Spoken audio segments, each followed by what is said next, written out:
for checking into 25 places a badge. So you can collect these things. So this is really important for users. But then there's also the social connection aspect and place discovery, etc. But what was really interesting about was the differences between newcomers and long-term users. So I'm not sure, are you able to now see it here with this? But what happens is that this is the badges and fun aspect. So it increases for people who have been using the system for some time, but starts to lower when they have been using, let's say, longer. However, the social aspect keeps increasing. And this is what I mean with multiple value proposition strategy. Okay, we're going to just flip out this one. I was going to ask if we have to look at that. Yeah, that's like something new, right? Yeah, it's very new. Yesterday it was fine. Everyone else is being so tolerant. So like, Well, you just have to shake your head. It's stable. we complain when you can There you go. right now. let's see. Okay, great. There you go. Right.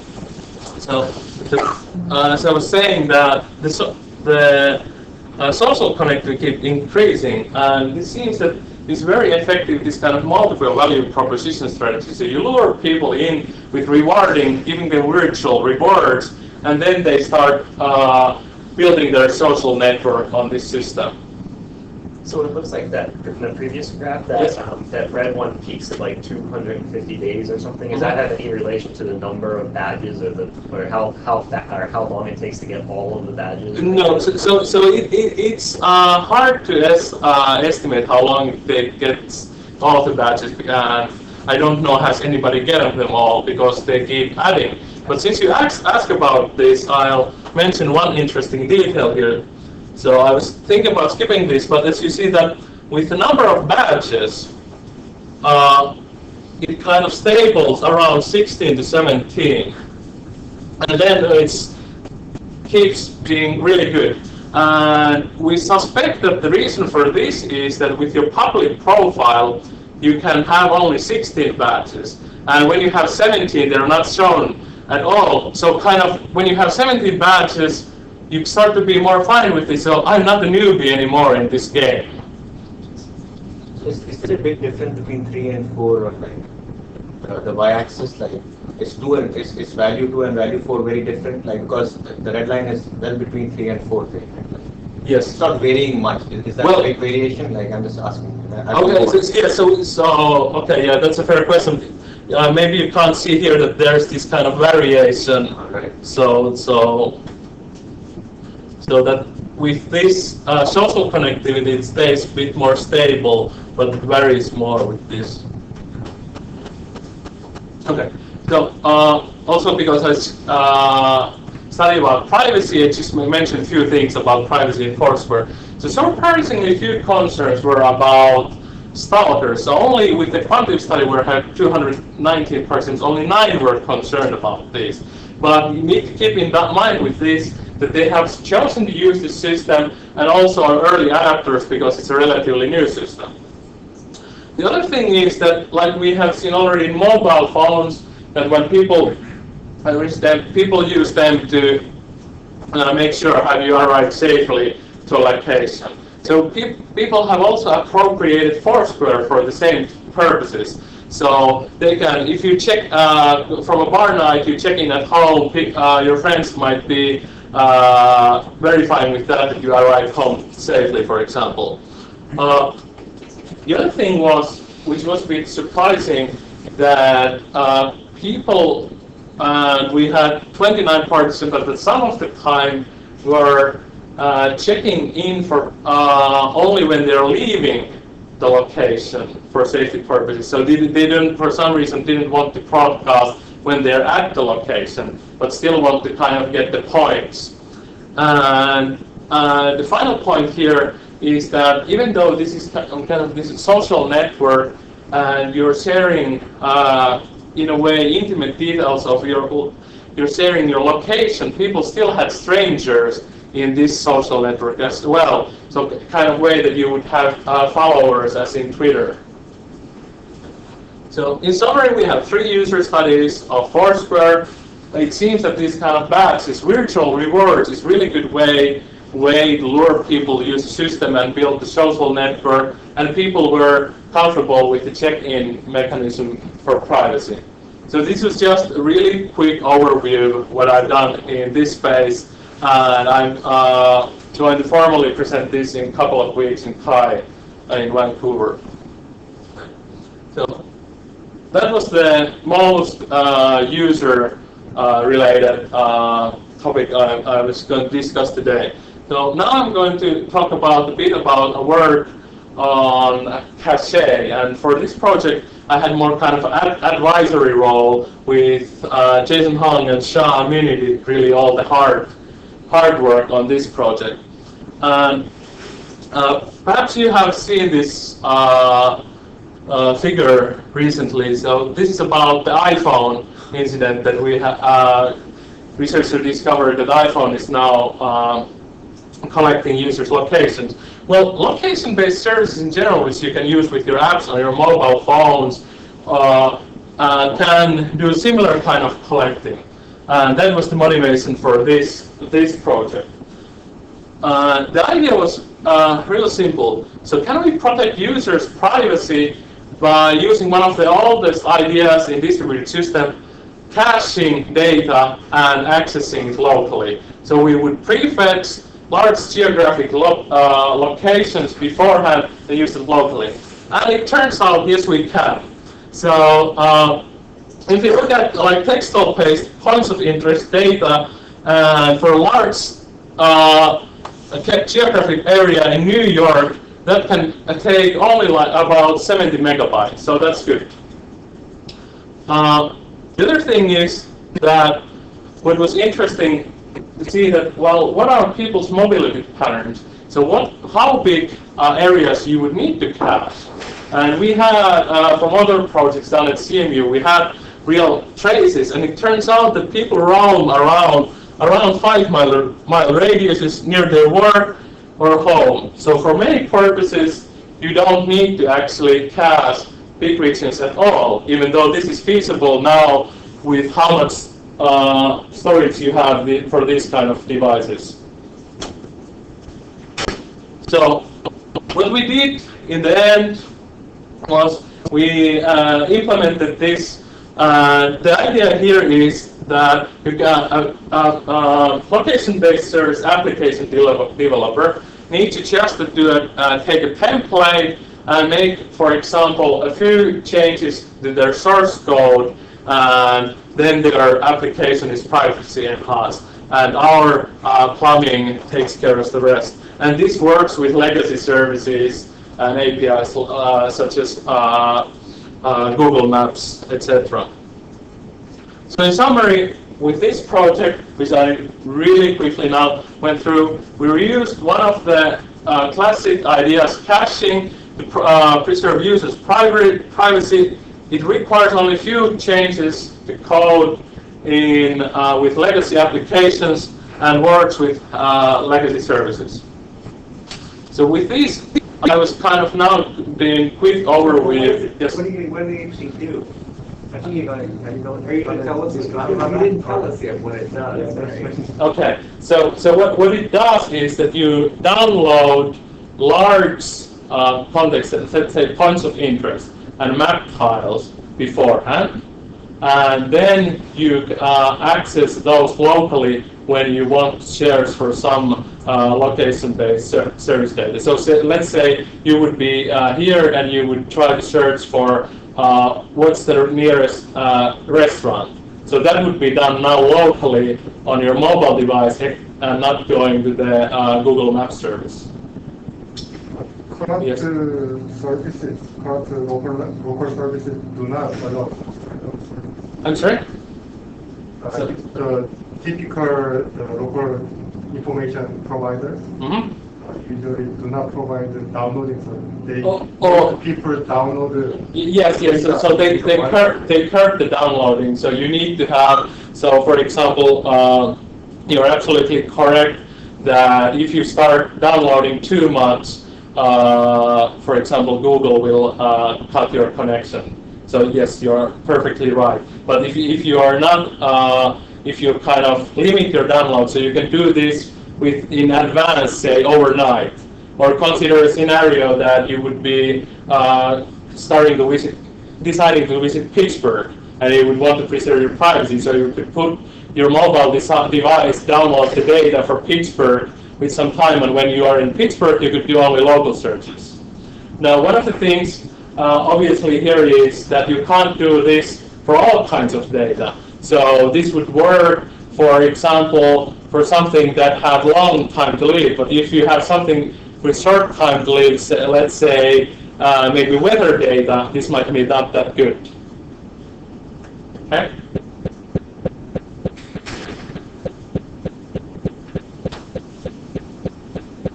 So now I'm, so I was talking in more upper layers now and more humans, so now I'm going down towards protocol stack issues. This was joint work with my colleagues at Microsoft Research. Hopefully you see here now that this is a trace from my laptop, what I was actually using at Microsoft. And you can see here that there's something funny already here. So you can see my email address there. You might see my name. You can also see here is some messenger who is my friend. So my buddy list, it's just only one, and my block list, so who are not my friends. You can also see the organization I was working for and machine name, etc. So this started us to wonder about, so what's going on with modern laptops and how much do they leak information, etc. And we wanted to systematically analyze this. And the challenges in this domain is that we need to know what to look for. And there's lots of kind of many string and binary encodings you need to care for. But nevertheless, we try to detect with this approach as many as possible. On the other hand, we only detect plaintext data, so not like intentionally obfuscated data with this approach. Yes? So was that trace the result of like a TCP dump sort of thing? Yes, and so this is kind of like you would have, let's say, from Wireshark, you would just collected everything that was going on my Wi-Fi. So you could collect that kind of information about someone else's laptop. Exactly. Yes. Exactly. That laptop? Yes. Exactly. That's exactly the problem, I think. Okay. To analyze this, I built a tool, and well, it addresses challenges. So we collect identifiers. So what is the username, domain name, organization names, etc. from mobile computer. Then I recorded network traces. I took Microsoft laptops and went to some coffee shops and collected traces of my usage. And then the tool searched for known identifiers with the various encodings and presented results for further examination. And the main results from this project was that lots of these kind of leaks that I showed you already are because of failed connection attempts to services that are not in the network. So service discovery protocols do this, and they sometimes reveal the mobile computer identity, user identity, affiliation with services and organizations, and also a history of service users. So this is, again, a really quick overview on this work, but this motivates what I'm going to go in much further detail next. I'm going to talk about my work on privacy-preserving Wi-Fi AccessPoint Discovery. And what AccessPoint Discovery is, it's a service discovery protocol that works on the Wi-Fi. And the motivation for this project is that, well, nowadays there's 800 million Wi-Fi devices estimated to be shipping every year. Unfortunately, Wi-Fi leaks a lot of uniquely identifying information, so I'm sure in this room you are aware of a lot of these kind of issues. But the interesting thing here is that what I'm going to talk about more is that even if you have a secure network, it's leaking information. And when we talk about AccessPoint Discovery, I'm just showing first what does it mean from the user side. So what the AccessPoint Discovery establishes is that you have human-readable network names. If you have used a Mac, this is familiar, you can choose a network, and then if it's secure, you can input the password. And obviously, if you have a web password, it's not a very secure network, but that's the main idea. I would hope you would indulge me a little bit here, so with a game. So when I say is say win main here, you would reply win main is here. If I say something else, don't reply anything. Okay? Is CMU here? Is Rutgers here? Is WinMain here? Yes, very good. So we have now learned how Wi-Fi access point discovery directed active probing works. And so you use WinMain as an example because of its peculiar status in the last 2 days. Because 2 days ago, Yvonne made it, it doesn't broadcast the name anymore. oh yeah, and that's just great. I didn't use it but that's just perfect. I like we would have made this agreement beforehand to make the comment. WinMain was not being. Did they change it again today? Yes. So. So the thing is that even if it's not broadcasting the name, this is the way you get access to the network. So this is the protocol that is used for hidden networks. So you need to even do this. And this is the hidden networks actually amplifies in a way the privacy problem that I'm just going to talk about. So perfect comment. Okay.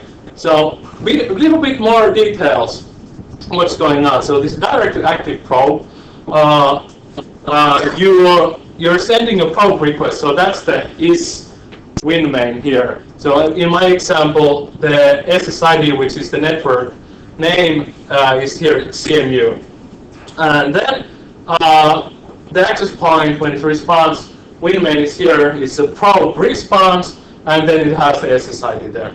Well, this is basically, in very simple terms, the discovery. However, to associate to an access point, you need to go with a bit more steps. So you have because Wi-Fi was first standardized in 1998, you have these kind of legacy messages which you still need to support. So you have authentication request, authentication response, association request, association response, and all these have the SSID. And after that, you have, for example, four-way handshake and lots of more messages. Now we come to the privacy problem. Finally, and this was reported by others in Mobicon. So Jeffrey Pang et al. Verified this. So your Wi-Fi device is very highly likely to have produced a unique identifier for you. So it caches the network locations you have been using. So so this is just a capture. I have about 30 networks, 40 networks on my Mac, but you can see that, okay, I have been using CMU, Fly Pittsburgh Airport. I went to TGI Fridays, not my favorite place to eat, but that was the one that wasn't full on the airport.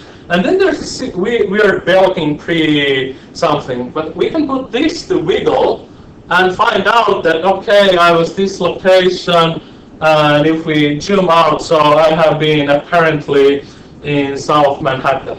So the other thing is here that it's all highly likely all the cast names is going to be a highly unique identifier for you, but also this service discovery protocol reveals history of places you have been visiting or you do frequent.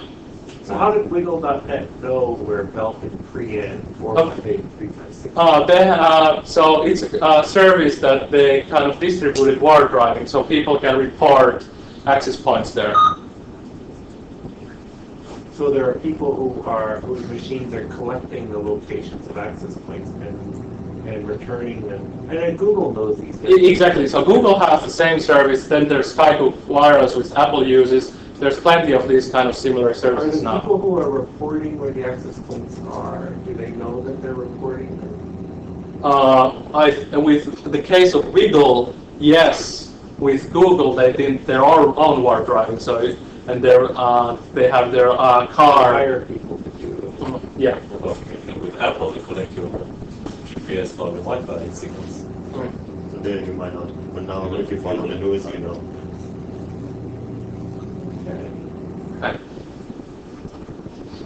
Okay.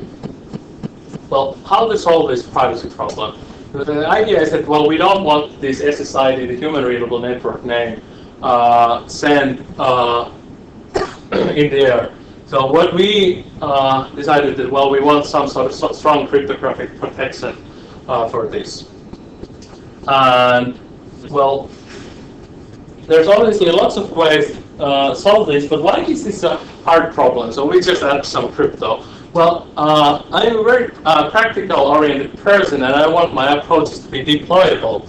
And when I was working on these kind of problems, for me it's important there's no change to user experience. So you just use your Wi-Fi as we were using before, which also means cannot increase handoff latency. Only minimal change to the standard and implementations, interoperability, must work with the current standard password-based security protocols for Wi-Fi, and also needs to be proven secure. Well, to motivate a little bit more why this is hard, so there would be lots of potential approaches for this. So with the security and cryptographic community, there's lots of interesting protocols such as broadcast encryption, group signatures, private authentication, but all these use public key crypto. So this is not fun to add to this kind of service discovery. Also, secrets have a predefined set. You would have secret handshakes, very interesting protocols which require exponentiation and quite more messages than just two. Also, really recently there has been really interesting work published in Mobisu's Smokescreen and Tristan Sli-Fi.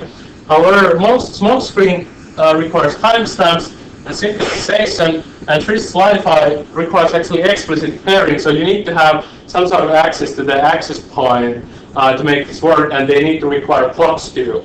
And I hopefully am going to be motivate you why our approach is more elegant. Well, when you design secure systems, you need to have always a specific threat model. And in our case, this was that the adversary just find out which networks the client is trying to connect to and which access points belong to the same network. Then we have the old usual things that you can record, replay messages, can man in the middle attacks, but we had a small constraint for the adversaries that they can't be at single locations. No, they can't be in multiple locations at one time.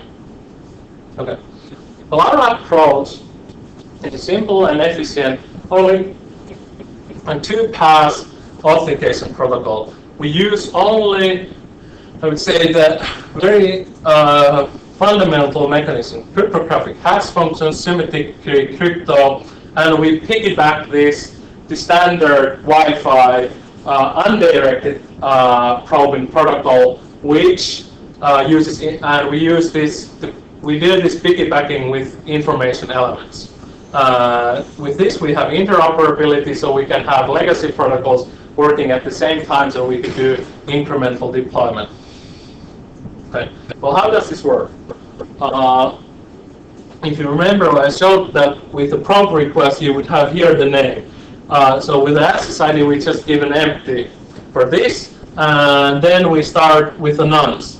And if you're not familiar with the terminology, nonce means, well, basically nonsense. So a long string that needs to be pseudo-random and only used one during the lifetime of the protocol. Well, so that's rather simple here.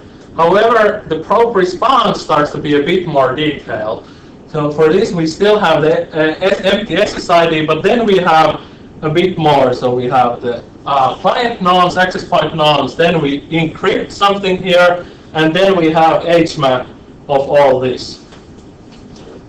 Yes? So that first step, when you send out the probe request, Yes. how are you specifying which SSID you want? Right? What if there's multiple ones? Yes, that's actually a great question. So I can give the intuition here.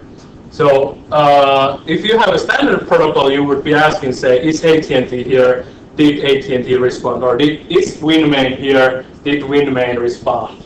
So that would be the standard protocol. With our privacy-preserving protocol, the intuition is, are there any privacy-preserving access points available? So that's the nonce. And then somebody responded with what I showed you, and then you need to compute.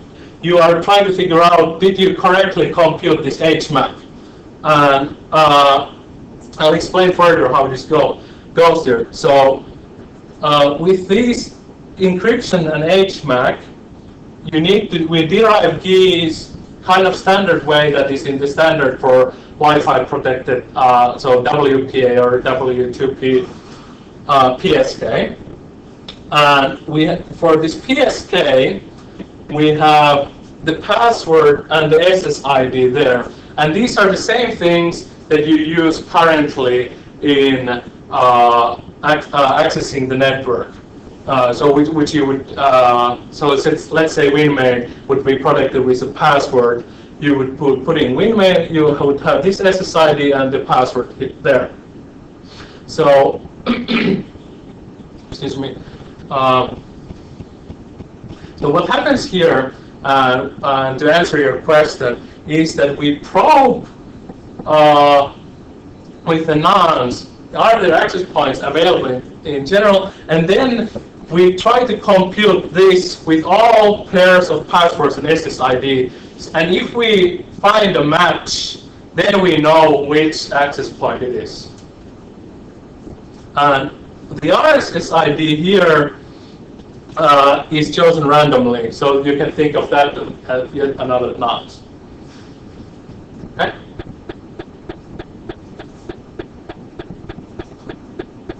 And why was the RSSI needed? It was because you have all these legacy messages here that would use the SSID. So now we replace the SSID name with the RSSID to be compliant with the legacy protocol, and then we just go ahead with this. Trying to understand. So, Yes. So what you're trying to hide is the SSID of the network that you want to Correct. connect to. But if you so that's basically to prevent like poor driving, so the netting of that. So why don't you just what if we just like hide the SSID like yesterday here? No, but what I was, that's a great question. But what happens, we are trying to prevent from, if say you are the attacker, and this maximum, if I have Wi-Fi on here, it's broadcasting all the time that I was CMU, TGI Fridays, Fly Pittsburgh, WinMain at the moment. So I'm trying to prevent that you couldn't be identifying me or seeing the places I have been going to. Now, even if you do hide with the WinMain, the network name, you're only hiding from the access point's name from seeing on the user interface. However, it doesn't help with this problem at all. In a way, as I was telling, it amplifies with the problem because those are networks that you really must do this kind of active discovery. So if you have a hidden network, to get access to it, your laptop needs to send probe request WinMain with SSID, and the access point needs to reply with probe reply WinMain. So if I decided that I never cached any of my previous access points on my computer, so I would never be sending out those as CMU reader as reference, because I pretend I just don't even know about them. I don't cache them. So why wouldn't that solve the problem? Yes, that would solve the problem, and I have a backup slide about that. Why that's not the best solution, but that's a great point.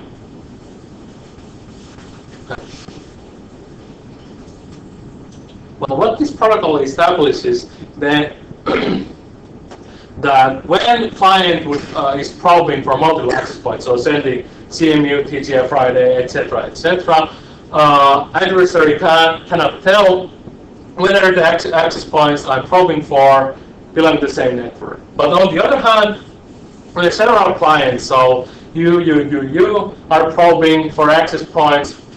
Again, the adversary cannot tell which access points are you looking for.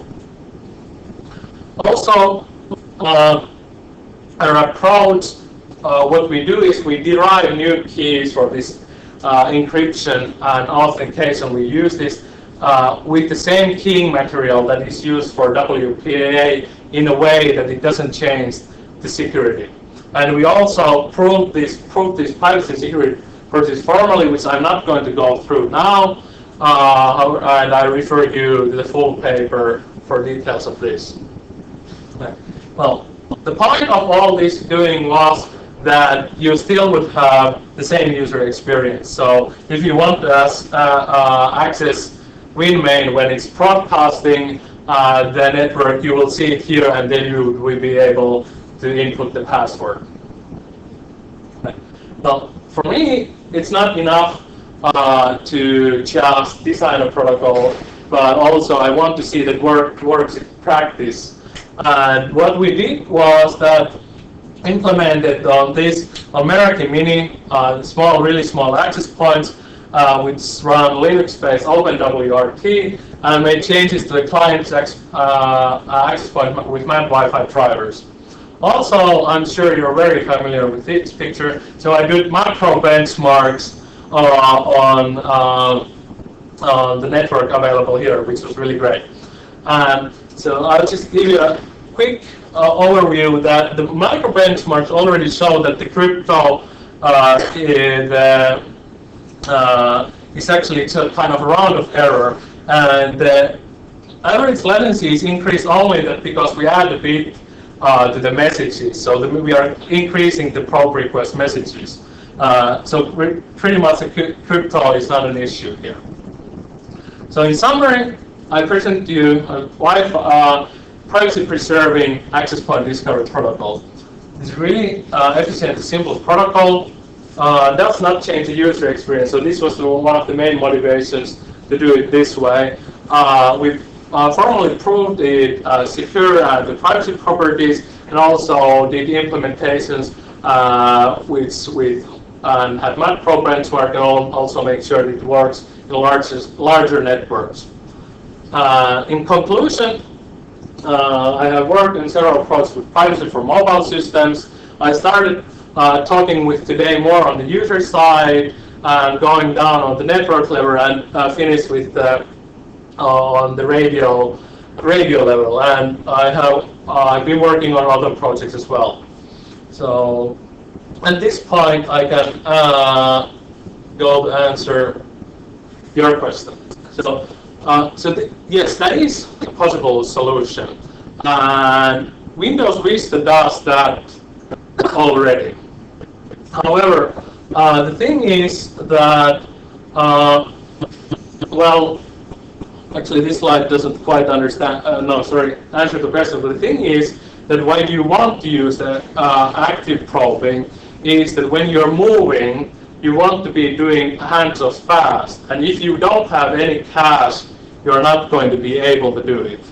The other thing is that, like what we were talking about, the hidden network, so you could manually disable that you wouldn't cache or probe for a network. So that's one of the options as well. But that, but users might not be able to understand the trade-offs for this. So thank you. Any more questions?